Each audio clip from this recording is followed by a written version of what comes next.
जेके Yadav films present. अभी आप सुन रहे हैं संतोष भाई को।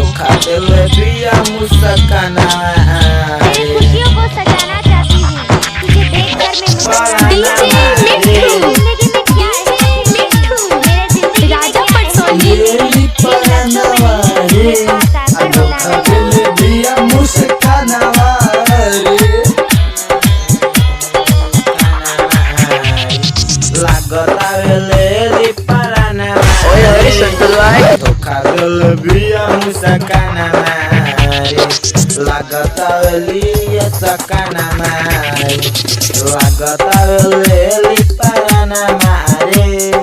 धोखा दिल बिया मुस्काना मारे दिलवा लगोइनी समझ न कोइनी दिल बिया दिल बानी सना मारे लागता वेली पराना मारे धोखा दिल बिया मुस्काना मारे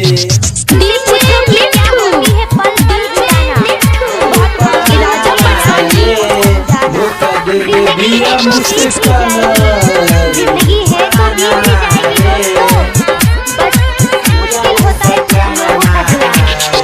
हमारा से प्यार कोई सहारा जाई दूसरा से देखब करेली सगाई हमारा से प्यार कोई सहारा जाई तेरे बिना चिरागों में रोशनी न रहेगी। तुरल सा दिल के बना धाना मारे अरे तुरल सा दिल के बना धाना मारे धोखा दिल बिया मुस्काना मारे लागता वेले पराना मारे न जीने की खुशी न मरने की गम मुस्काना मिलने की दुआ करते हैं हम जीते इस आस पर कि एक दिन तुम आओगे और मरते इसीलिए नहीं कि तुम अकेले हो जाओगे। दिल की बात जुबा पड़ा इस राजा पटसोनी अगर तुम ना कह सको तो आंखें झुका लेना, हम समझ जाएंगे कि जाने मन में क्या है।